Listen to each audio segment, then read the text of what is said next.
தற்போதைய அண்மை செய்தியை பார்க்கிறோம். ஈரோடு கிழக்கு தொகுதியில் திமுக மாபெரும் வெற்றி பெற்றிருக்கிறது. அண்மை செய்தியை பார்க்கிறோம். ஈரோடு கிழக்கு தொகுதியில் திமுக வேட்பாளர் வி.சி. சந்திரகுமார் 1,14,439 வாக்குகளை பெற்று மாபெரும் வெற்றி பெற்றுள்ளார். ஈரோடு கிழக்கு தொகுதியில் திமுக மாபெரும் வெற்றி பெற்றிருக்கிறது. அண்மை செய்தியாக பார்க்கிறோம்.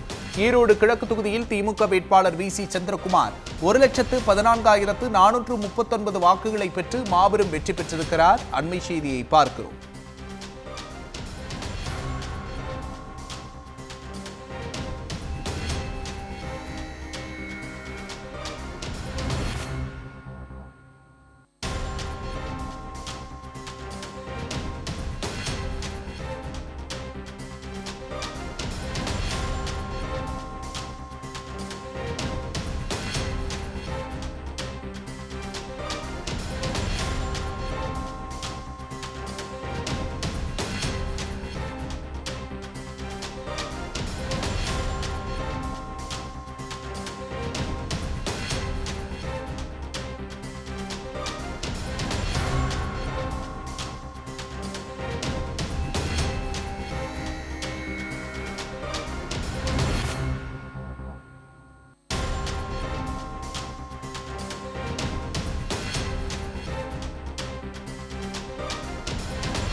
ஈரோடு கிழக்கு தொகுதியில் திமுக வேட்பாளர் வி.சி. சந்திரகுமார் 1,14,439 வாக்குகள் பெற்று மாபெரும் வெற்றி பெற்றிருக்கிறார். திமுக வேட்பாளருக்கு எதிராக போட்டியிட்ட 45 வேட்பாளர்களும் டெபாசிட் இழந்திருக்கிறார்கள். திமுக வேட்பாளர் வி.சி. சந்திரகுமார் 90,629 வாக்குகள் வித்தியாசத்தில் அபார வெற்றி பெற்றுள்ளார் என்பதை அண்மை செய்தியாக பார்க்கிறோம். திமுக வேட்பாளருக்கு எதிராக போட்டியிட்ட 45 வேட்பாளர்களும் டெபாசிட் இழந்திருக்கிறார்கள்.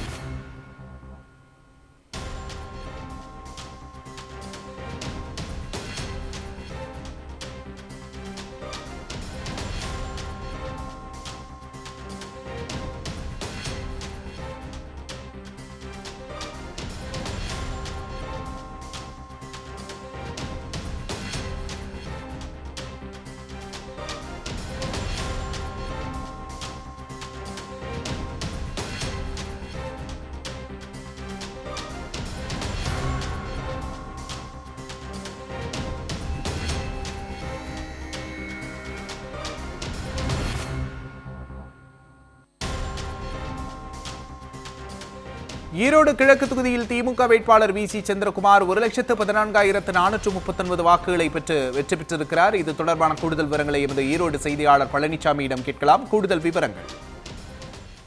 வணக்கங்க விக்னேஷ். ஈரோடு கிழக்கு தொகுதியினுடைய இடைத்தேர்தல் கடந்த 5ஆம் தேதி நடைபெற்றது. அதனுடைய வாக்கு எண்ணிக்கை இன்று காலையில் திருத்தையோடு அருகே உள்ள ஐஆர்டிடி பொறியியல் கல்லூரியில் துவங்கியது. அந்த காலையில் திமுக முன்னிலையில் இருந்து வந்தது. முதல் சுற்றிலே தபால் வாக்கிலேயே திமுக முன்னிலையில் இருந்தது. தொடர்ந்து 14 மேஜைகள் போடப்பட்டு ஒவ்வொரு சுற்றாக எண்ணப்பட்டது. தற்போது 17 சுற்றுகள் எண்ண முடிக்கப்பட்டிருக்கிறது. 17 சுற்றினுடைய இறுதியில் 1,14,439 வாக்குகள் திமுகவை சேர்ந்த வேட்பாளர் சந்திரகுமார் பெற்றுள்ளார். இவரை அடுத்து நாம் தமிழர் கட்சியின் சார்பில் போட்டியிட்ட பாக்கி சீதாலட்சுமி என்பவர் 23,810 வாக்குகள் பெற்றிருக்கிறார். இவர் தனது டெபாசிட் தொகையை இழந்திருக்கிறார். 25,777 ஓட்டுகள் வாங்கியிருந்தால் மட்டுமே இவருக்கு டெபாசிட் கிடைக்கும். தொடர்ந்து தமிழக முதல்வருடைய திட்டங்களுக்கு மக்கள் அளித்த பெரிய ஆதரவு என்று மத்திய 2 மணி அளவிலேயே வேட்பாளர் திரு சந்திரகுமார் அவர்கள் தொலைக்காட்சிகளுக்கு பேட்டி அளித்திருந்தார். தற்போது இறுதி சுற்றி முடிக்கப்பட்டிருக்கிறது.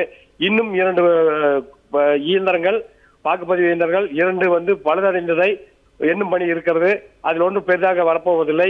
ஆகவே 1,14,439 வாக்குகள் பெற்று, அதாவது அதிகம் 90,629 வாக்குகள் அதிகம் பெற்று வெற்றி பெற்றுள்ளதாக தேர்தல் அலுவலர் அறிவிச்சிருக்காங்க. கூடுதல் விவரங்களுக்கு நன்றி.